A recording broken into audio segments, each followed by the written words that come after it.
पूजा बोलेगी, राज खोलेगी। नमस्कार, जोहार झारखंड देख रहे हैं यहाँ पर आपके साथ मैं हूं सोनाली सिंह। बड़ी खबर के साथ बुलेटिन की शुरुआत करेंगे। मनरेगा घोटाले और मनी लॉन्ड्रिंग मामले में गिरफ्तार आईएएस पूजा सिंघल से ईडी की टीम की पूछताछ लगातार जारी है। सीएस सुमन कुमार के खुलासे के बाद ईडी की टीम पूछताछ कर रही है। दरअसल चार्टर्ड अकाउंटेंट सुमन कुमार सिंह ने जब्त करोड़ों रुपए में से आधे से अधिक रकम पूजा सिंघल का बताया था। पूजा सिंघल के खिलाफ सुमन कुमार का ये बयान उसकी गिरफ्तारी से पहले का है और उसी बयान के आधार पर आज की पूछताछ की जा रही है। ऐसे में इस बयान के बाद आने वाले वक्त में कई लोगों की मुश्किलें बढ़ सकती हैं। वहीं पूजा सिंघल के पति अभिषेक झा की भी मुश्किलें बढ़ती हुई नजर आ रही हैं। अधिक जानकारी दे रहे हैं दिल्ली से हमारे संवाददाता शंकर आनंद।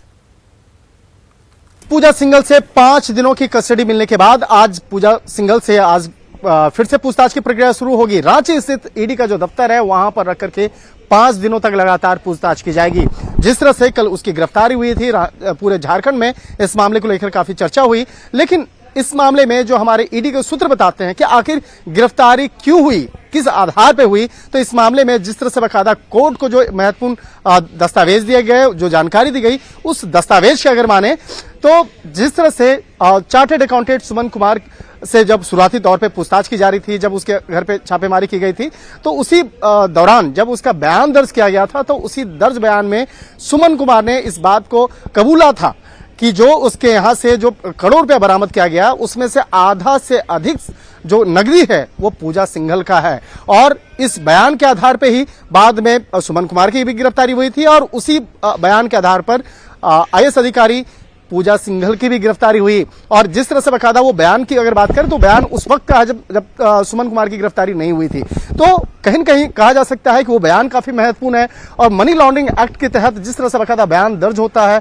उसकी काफी इंपॉर्टेंस माना जाता है। तो एक तरह से कह सकते हैं कि आने वाले वक्त में जैसे जैसे तफ्तीश का दायरा आगे बढ़ता जाएगा, इस मामले में कई और खुलासे हो सकते हैं और जल्द ही कुछ बड़े और सफेद पोस्ट जो आरोपी हैं उसके नाम का भी खुलासा होने वाला है। निश्चित तौर पे इस मामले में काफी महत्वपूर्ण स्टेज पे ये तफ्तीश चल रहा है और आने वाले वक्त में देखना लाजमी होगा कब इस मामले में कुछ और बड़े नाम का खुलासा होगा।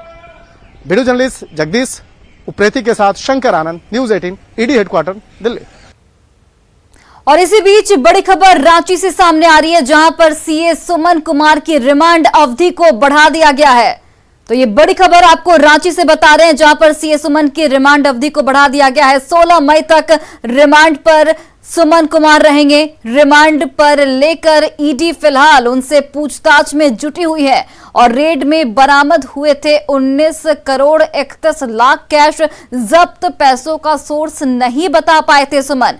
तो ये बड़ी जानकारी, बड़ी खबर आपको दे रहे हैं रांची से, जहां पर सीएस सुमन कुमार की रिमांड अवधि को बढ़ा दिया गया है। 16 मई तक अब सुमन रिमांड पर रहेंगे और रिमांड पर लेकर ईडी फिलहाल इस पूरे मामले को लेकर उनसे पूछताछ में जुटी हुई है और 19 करोड़ 31 लाख जो रकम उनके घर से बरामद किए गए थे उसका वो सोर्स नहीं बता पाए थे और इसी को लेकर रिमांड की अवधि बढ़ाई गई है। और आईएएस पूजा सिंघल की ईडी रिमांड का आज पहला दिन है। अब पूजा सिंघल से ईडी की टीम घोटाले के साथ ही मनी लॉन्ड्रिंग से जुड़े हर मुद्दे पर सघन पूछताछ कर रही है। आज की पूछताछ में क्या कुछ खास रह सकता है, इस बारे में जानने के लिए सीधे लिए चलते हैं आपको रांची, जहां हमारे सहयोगी निरंजन मौजूद हैं। निरंजन, देखिए, कल ईडी ने एक बड़ी कार्रवाई करते हुए पूजा सिंघल को गिरफ्तार किया, 5 दिनों के रिमांड पर लिया और आज रिमांड का पहला दिन है। क्या कुछ सवालात हो सकते हैं उनसे पूछताछ में, क्योंकि अभी वो ईडी दफ्तर में ही मौजूद हैं और ये भी बात सामने आ रही है कि सीएस सुमन ने ये बयान दिया है कि जो जब्त पैसे हैं उसमें से आधे से अधिक रकम पूजा सिंघल के हैं। इस बयान के बाद पूजा सिंघल की मुश्किलें कितनी बढ़ सकती हैं? देखिए, पूजा सिंघल का रिमांड का आज पहला दिन है। ईडी दफ्तर में अभी भी पूजा सिंघल मौजूद है, लेकिन सुमन कुमार ने ईडी अधिकारी को जो उन्होंने बयान दिया है 19 करोड़ के मामले में लेकर के। पहला दिन तो उन्होंने यह बताया कि यह पैसे मेरे हैं, लेकिन सुमन कुमार से जिस तरह से ईडी अधिकारियों ने पूछताछ जारी किया है तो सुमन कुमार का टूटना जारी हुआ। उन्होंने साफ तौर पर कहा कि यह पैसे मेरे नहीं है, बल्कि यह पैसा आईएएस अधिकारी पूजा सिंघल की है। लेकिन एक सबसे महत्वपूर्ण सवाल यह है कि झारखंड की पहली महिला आईएएस अधिकारी पूजा सिंघल इस वक्त ईडी के कस्टडी में है। 16 तारीख तक इनसे पूछताछ कर रही है। दूसरी ओर दूसरी बार सुमन कुमार से ईडी ने कस्टडी लिया है, यानी दोनों की रिमांड की जो अवधि है वह 16 तक है। कुल मिलाकर के जिस तरह से सुमन कुमार लगातार बयान बदलते रहे हैं, कहीं न कहीं ये चौंकाने वाली बात हुई और ये जो गिरफ्तार हुई है उनके बयान के आधार पर ही गिरफ्तार किया गया है। लेकिन दूसरी बार सुमन कुमार को एक बार फिर ईडी ने रिमांड लिया है। उसके बाद फिर देखा जाएगा कि अब आज शाम तक पूजा सिंघल के पति अभिषेक झा की गिरफ्तारी होती है नहीं, यह भी महत्वपूर्ण सवाल है। लेकिन कल जिस तरह से पूजा सिंघल 5 बजे इसी दफ्तर में गिरफ्तार करके होटबार जेल में पहुंचाया गया, फिर पुनः आज 10 बजे होटबार जेल से यहां लाया गया है और डॉक्टर की टीम एक आई, यहां उनकी जांच पड़ताल की, ब्लड प्रेशर बढ़ा हुआ है। निश्चित तौर पर जिस तरह से पूजा सिंघल का जांच पड़ताल किया गया है वह भी कहीं न कहीं जरूर एक मेडिकल रिपोर्ट की चौंकाने वाली बात आ रही है, क्योंकि पूजा सिंघल रात में वहां सो नहीं पाई और जो जेल सूत्रों के हवाले से खबर मिलकर के सामने आई है, उन्हें रोटी दिया गया और सब्जी और दाल भी दी गई थी, लेकिन पूजा सिंघल मात्र रोटी का एक टुकड़ा खा करके उन्होंने सो गई थी। उसके बाद जेल के अधिकारियों ने उनसे संपर्क किया, महिला कैदी ने उनसे लगातार जांच पड़ताल भी कर रही थी, उनसे संपर्क भी कर रही थी, लेकिन किसी से बातचीत भी नहीं की थी।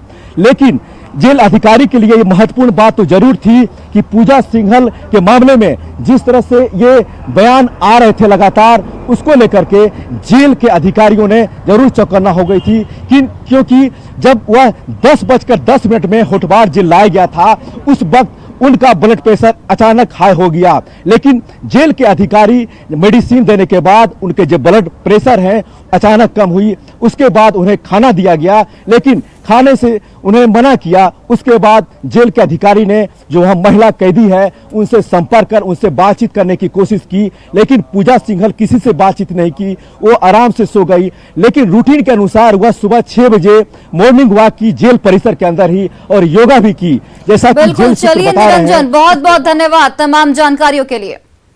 और देखिए, इससे पहले मनरेगा घोटाले मामले में गिरफ्तार आईएएस अधिकारी पूजा सिंघल की रांची स्थित ईडी ऑफिस में डॉक्टरों ने उनके सेहत की जांच की। जांच के दौरान पूजा सिंघल का ब्लड प्रेशर बढ़ा हुआ था। हालांकि डॉक्टरों ने पूजा सिंघल की हालत को खतरे से बाहर बताया।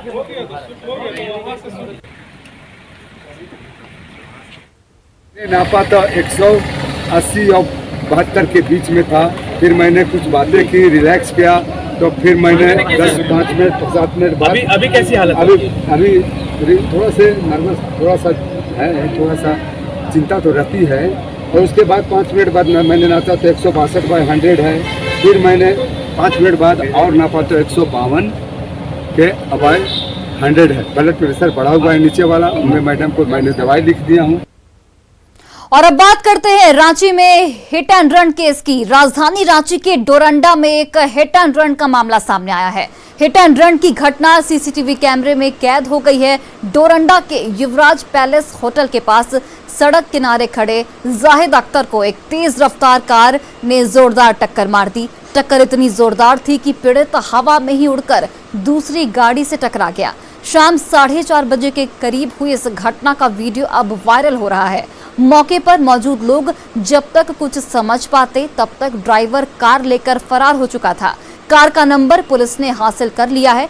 गंभीर रूप से घायल जाहिद को फिलहाल निजी हॉस्पिटल में भर्ती कराया गया है।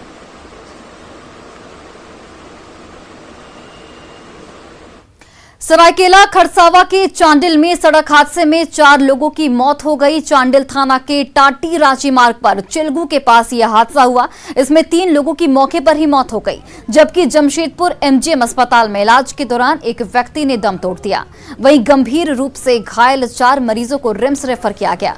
बताया जा रहा है कि बाराती से लौट रहा पिकअप वैन अनियंत्रित होकर डिवाइडर से टकराकर पलट गया था। इस हादसे के शिकार लोग उरमाल के रहने वाले बताए जा रहे हैं। मिली जानकारी के अनुसार पिकअप वैन के ड्राइवर को झपकी आने से यह हादसा हुआ। जो ज़्यादा गंभीर है उनको तो रिम्स भेज रहे हैं और जो यहाँ पर हैं उन लोगों को बेहतर से बेहतर जल्द से जल्द इलाज अभी शुरू कर दिया है और जो भी अभी उस हिसाब से जिसको जो ज़रूरत है उस हिसाब से इलाज रिम्स में भी अभी तुरंत भेज रहे हैं। और देखिए, सिमडेगा में कोरोना काल में अपनी सेवा से हजारों लोगों की जान बचाने वाले 26 स्वास्थ्य कर्मियों को स्वास्थ्य विभाग ने काम खत्म होने पर नौकरी से निकाल दिया। ऐसे में अब बिना नौकरी के ये जीएनएम मंझधार में फंस गई हैं। इनके पास न तो रोजी रोजगार का साधन है और न ही भोजन का साधन। दरअसल कोविड की लहर के दौरान स्वास्थ्य विभाग ने 26 जीएनएम की बहाली की थी। बड़े शहरों से नौकरी छोड़कर नर्सें जिले के अस्पतालों में काम करने पहुंची थीं और कोरोना काल में बेहतर सेवा से सबका दिल जीता था। लेकिन कोविड की लहर खत्म होने के बाद विभाग ने यूज एंड थ्रो नीति के तहत सभी को काम से निकाल दिया। अब जीएनएम और एएनएम के समर्थन में इंटक ने हाईकोर्ट जाने की चेतावनी दी है। हम लोगों को यही बोला जा रहा है कि कोरोना खत्म हो गया है, अब आप लोग का जरूरत नहीं है। कहाँ से आए थे नौकरी छोड़कर? रांची मेडिका हॉस्पिटल से मैं जॉब छोड़ करके अपना जिले में सेवा देने के लिए आई थी। अब क्या कीजिएगा, नौकरी से निकाल दिया है तो? अब हम यही सरकार से गुजारिश करते हैं कि दोबारा हम लोग को यहीं पर जॉब मिलना चाहिए। जब लोग लाश को, मरीज को छूने के लिए उनके परिवार सहमते थे और डरते थे, तब ऐसी अवस्थाओं में यहाँ पर इन बच्चियों ने, इन नर्सों ने अपना योगदान दिया है, सेवा दिया है। और आज ऐसे इन लोगों को यूज एंड थ्रो करके जो है कि इनको एकदम सीधे निकाल दिया गया, ये बहुत ही दर्दनाक है। और इसके लिए मुझे अगर जाना पड़े हाईकोर्ट तक तो मैं इनके लिए वहां तक भी लड़ने के लिए तैयार हूँ। जमशेदपुर के मानगो में ओलीडी थाना का भवन जर्जर है। बरसात होने पर इसकी टीन की छत से झरने की तरह पानी बहता रहता है। वहीं जर्जर भवन में किसी तरह जान जोखिम में डालकर पुलिसकर्मी अपनी ड्यूटी करने को मजबूर हैं। छत से लगातार टपकते पानी से यहां रखे अहम कागजात भी गीले हो जाते हैं। यहां टीन की छत पानी लगने से सड़ चुकी है। वहीं बेतरतीब तरीके से बिजली के तारों का भी जंजाल लगा है। दिन भर की मेहनत के बाद जब पुलिसकर्मी थकान दूर करने भवन पहुंचते हैं तो उन्हें गर्मी और बरसात दोनों की मार झेलनी पड़ती है। ऐसे में पुलिसकर्मियों की परेशानी काफी बढ़ जाती है। काफी परेशानी है। यहाँ पर भवन जो है वो काफी पुराना है और जर्जर अवस्था में भी है। अभी आप देख सकते हैं छत जो ऊपर है, यहाँ पर पानी रिश्ता है। यहाँ से दीवार पर भी देख सकते हैं, ये पीछे बेड है, इस पे पूरा भीग चुका है। यहाँ बैठने के लिए जगह भी नहीं है, रूम भी नहीं है प्रॉपर कि लिख के आदमी काम कर सके। देख ही रहे हैं बरसात में पूरा पानी पूरा थाना में टपक रहा है, जिससे बहुत सारे डॉक्यूमेंट्स सब भीग गए हैं और बहुत प्रॉब्लम है थाना में। लाइट उट का भी प्रॉब्लम है, छत सब पूरा टूटा फूटा हुआ है। और गुमला में अवैध रूप से संचालित ईंट भट्टा के खिलाफ जिला प्रशासन का बुलडोजर चल रहा है। इसे लेकर अवैध ईंट भट्टा मालिकों में हड़कंप है और इसी के तहत घाघरा प्रखंड में अवैध रूप से संचालित ईंट भट्टों के खिलाफ प्रशासन की कार्रवाई जारी है। उपायुक्त के निर्देश पर गठित टीम ने सबसे पहले घाघरा थाना क्षेत्र के रहने वाले गांव में अवैध ईंट भट्टों को ध्वस्त किया। जेसीबी के माध्यम से ईंट भट्टा को तोड़ने का काम किया जा रहा है, जिसमें 3 अवैध ईंट भट्टों को ध्वस्त किया गया। सभी ईंट भट्टों के पास पर्यावरण प्रदूषण का सर्टिफिकेट नहीं है।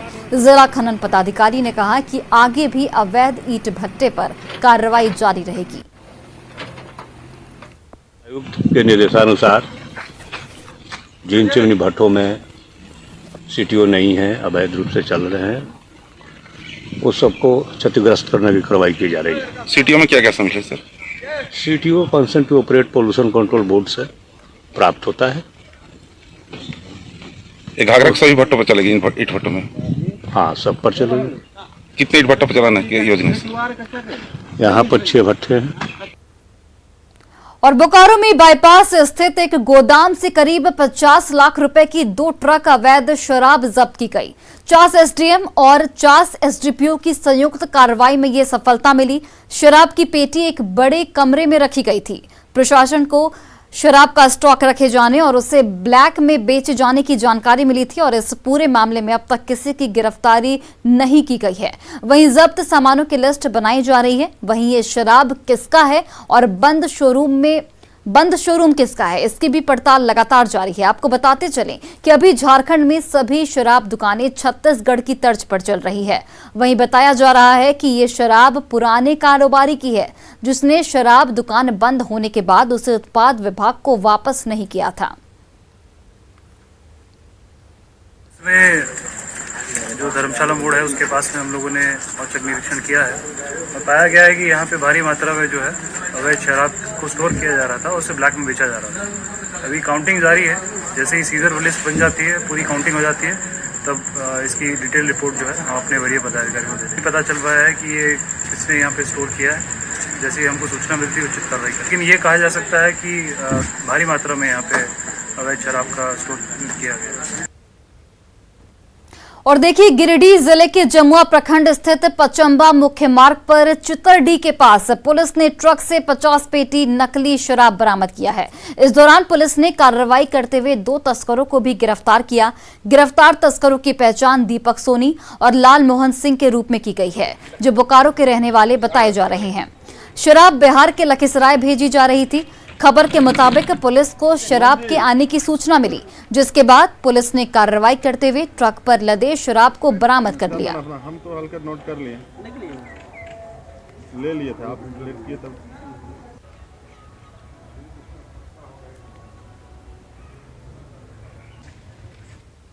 और आपको सीधे लिए चलते हैं झारखंड प्रदेश कार्यालय, जहां पर रघुवर दास प्रेस कॉन्फ्रेंस कर रहे हैं। सीधे आपको वहीं की तस्वीरें दिखाते हैं। को दिखाया सपना, सारा सरकारी माल अपना। फिर से बोल रहा हूं, गरीब आदिवासियों को दिखाया सपना, सारा सरकारी माल अपना। ये बात मैं इसलिए कह रहा हूं कि स्वयं माननीय मुख्यमंत्री जी रहते हुए जो उन्होंने अनगढ़ा में लीज लिया, जिस पर चुनाव आयोग संवैधानिक संस्था कार्रवाई कर रही है, उस पर मैं कोई टिप्पणी नहीं करना चाहता। लेकिन आज जो मैं प्रेस कॉन्फ्रेंस में आपके समक्ष रखना चाहता हूं, 2009 में रांची के महत्वपूर्ण इलाके अरगोड़ा में मुख्यमंत्री हेमंत सोरेन जी की धर्मपत्नी श्रीमती कल्पना मुर्मू सोरेन, जो कि उड़ीसा राज्य की आदिवासी महिला की श्रेणी में, ने 2 सेल डीड के द्वारा क्रमशः 13 कट्ठा 14 छठा डीड संख्या 3881/3368 दिनांक 9/3/2009 एवं 17 कट्ठा 8 छठा डीड संख्या 1267/1084 दिनांक 7/2/2009 की आदिवासी भूमि का क्रय किया। उक्त दोनों डीड में उन्होंने अपने पति हेमंत सोरेन का नाम ला लिखकर अपने पिता श्री अंपा माझी का नाम दर्शाया और अपनी जाति संथाल बताते हुए अपना निवास स्थान हरमू कॉलोनी थाना अरगोड़ा जिला रांची दिखाया। नियम अनुसार किसी अन्य राज्य के अतिरिक्त श्रेणी का व्यक्ति झारखंड में आरक्षण का लाभ नहीं ले सकता है और सीएमटी एक्ट के प्रावधानों के अनुसार किसी आदिवासी भूमि के खरीद के लिए उसे विक्रेता के ही थाना क्षेत्र का होना भी आवश्यक है। जो दोनों शर्त श्रीमती कल्पना मुर्मू नहीं पूरा कर रही थी, इसलिए उनके द्वारा झारखंड राज्य में आरक्षित श्रेणी और अरगोड़ा थाना क्षेत्र के निवासी बताया जाना दोनों गलत है। इससे बढ़कर भी बड़ी अनियमितता श्रीमती कल्पना मुर्मू सोरेन के द्वारा की गई, वह यह है कि उनके द्वारा पहली डीड जो 13 कट्ठा 14 छटाक जमीन के संबंध में है के कर्म में भूमि का सरकारी मूल्य 34,93,000 रुपया दिखाया गया, परंतु विक्रय की राशि मात्र 4,16,000 रुपया दिखाई गई। उसी तरह दूसरा डीड जो 17 कट्ठा 8 छटाक जमीन के संबंध में है के कर्म में भूमि का सरकारी मूल्य 44 लाख रुपया दिखाया गया, परंतु विक्रय की राशि मात्र 5,25,000 रुपया दिखाई गई है। और चलिए फिलहाल इस बुलेटिन में बस इतना ही। आप देखते रहिए न्यूज़ 18 बिहार झारखंड।